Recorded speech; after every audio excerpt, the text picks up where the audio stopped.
Good afternoon, everybody, and welcome to Head Coach Curt Mallory's weekly press conference. As Indiana State coming off a loss to number 2 North Dakota State, and we'll preview this weekend's matchup with number 4 South Dakota on the road in Vermillion, South Dakota. And Coach Mallory, we'll go ahead and open up with you with an opening statement, recapping the ball game against North Dakota State, and of course, looking ahead to another big challenge this weekend against the Coyotes. Well, didn't play our best game, obviously. North Dakota State is a darn fine football team. We thought going into it probably be our biggest challenge, and it certainly was. Didn't play up to our ability. We got some work to do this week. Got a good group of young men. They're going to come out and battle this week, and we did that yesterday. When you kind of were able to go back and you look at that film against North Dakota State, I know turnovers were, of course, one of the biggest stories you told me after the game. But what was the biggest takeaway that you felt that you and your staff were able to gauge from that game against the Bison over the weekend? Well, the execution part of it needs to be better, a lot better. But the effort was good, and what we spoke to the team afterwards is not the attitude, it's not our effort. We got to execute better. And they did some good things on their side of the ball, so give them credit. But we certainly can't turn the ball over or give up big plays and give a team like North Dakota State the advantage. What was the biggest thing from your guys' angle that you felt that, I know it may be sometimes difficult to maybe find some positives in a 52-0 game, but was there anything that, from a Sycamore perspective, that you were able to find and you said, you know what, even though the score, of course, was not reflective of what we wanted to, but I did felt that we improved in these areas? Well, we ran the football at times really well. When you have Lamont Booker rushing for over 100 yards, that's a positive. So that was something that we can build on. We'll take a step forward, take 2 steps back. Saw some good things on defense, saw some guys flying around, making some plays, coming up, making some tackles, and did some good things there. But some things to build on. We watched the film, and it certainly didn't look like a 52-0 game, as crazy as that may sound. There were a lot of positive things there. And I know everybody in that locker room after the game knew we're a better football team than what we showed. And we're going to get back to work, and we're going to take it one at a time like we do every week. This week is to get better and work to get to be 1-0.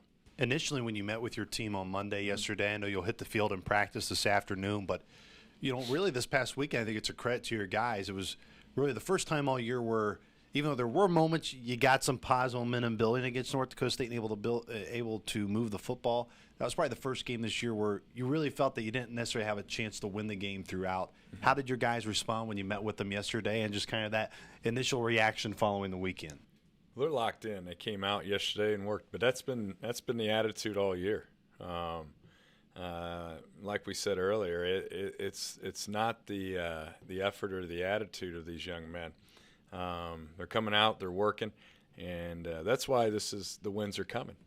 We believe that as a staff. We believe that as a football team. We believe in one another, and we're going to continue to look forward and get better each and every week, and that's how they came out yesterday. So as far as yesterday's practice, got a lot done. Moving forward, come out today and have an even better practice. South Dakota is coming off a big-time win against Youngstown State. They played 3 ranked teams in a row. They've won all those games, and really it seems like out of feel-good stories, or one of the teams that has kind of surpassed preseason expectations, this is one of them. When you look at this team and you watch them on film, I know many folks will look at their offense, of course, because it's number 1 in the country right now. When you look at what they've been able to do, and a big part of that is because of what Chris Trevalier has been able to do, leading that offense, commanding that offense. What stands out about this Coyote team when you watch them, Coach Mallory? Well, the quarterback, Chris Trevalier, does a great job. They're balanced. He takes care of the ball so well. Second week in a row, we're facing a quarterback hadn't turned the ball over, hadn't thrown an interception. So makes great decisions. He's a veteran player, can beat you with your feet, but he certainly has a big time arm. And but love his his competitiveness, the way he leads the football team, his composure at the end of the games. He takes command, drove the team right down, and kicked a field goal against Youngstown State. They're big and physical up front, run the football, got big targets out, the wide receivers, so they're another dangerous offense. When you look at what Coach Nielsen's been able to do there, last year, being able to win a few games, they were able to come to Terre Haute and beat Indiana State last year in a classic overtime game, multiple overtime game. But where do you see I know you haven't necessarily followed his track record a lot, but he's been a coach for a long, long time, 25 years, even though he's only been at South Dakota in 2 years. What's he been able to do just in the short time that he's been there to all of a sudden take that from a program that is used to winning early on in its history to now being a team that's in the top 5 and being definitely a threat in this league and throwing their name right into the ringer with the North Dakota States, the South Dakota State, and Illinois State, and those teams that normally you see out there in the upper half of the Missouri Valley Football Conference? Well, there's no doubt. When you watch them play defense, you watch them play offense, and you watch them play special teams, they're balanced. And he's done a remarkable job in his short time there. But give them credit, give their program credit. They're doing it the right way. They're running the football, they're throwing the football, and they're playing really, really good on defense. You mentioned defensively. Sometimes I think their offense is performing at such a high pace, it can really overshadow maybe what they've done from a defensive side this year. What are their strengths as a defense and why it's going to be a challenge? You guys have faced 2 really good defenses the past 2 weeks in Illinois State and North Dakota State, but why this defense is, yes, their offense is talented, they're potent, they can put up points, but don't look past their defense either. No, I mean, they're as good as, we faced the last 2 weeks. You think you're with Southern Illinois and North Dakota State, I mean, they're right in the middle of those two. You watch the way they play. They're physical up front. They got as good a defensive end that we've seen all year. He's productive, Darren Greenfield. He's had close to 6 sacks this year, but his motor never stops. I mean, I saw him make a play. I mean, it was about as good a play as I've seen defensively. He's on the ground, gets back up like he's falling on a hot skillet and jumps back up, knocks the ball right out of the quarterback's hand, makes an unbelievable effort play. But that's how they play. Their defense plays relentless, and it carries over with all 11 guys. What's going to be the key for your offense this week, Coach, in trying to find some of that momentum that we saw in the Liberty game and said, you know what, wow, this is an offense that can move the ball, they can throw it, they can run it. Lamont, quiet. I don't know if there's a way to have a quiet 100-yard game. I know it doesn't help when the score is what the score was this past weekend, but he had over 100 yards this past weekend against the Bison. What's going to be the key, though, to really get that offense moving and clicking again to the level that and the staff knows they can perform at? Sure. It'll always start with running the football. We got to start by running the football. That was our goal going into every game. It was a challenge that we had going in that we were going to outrush North Dakota State. Obviously fell short of that, but that'll be our goal each and every week. Starts up front, good protection, good blocking, catching the ball when the ball's there. We had too many drops last week, and then putting the ball and taking care of opportunities. We have our opportunities. We were able to take advantage of them against Liberty, and at times you see us taking advantage of the opportunity.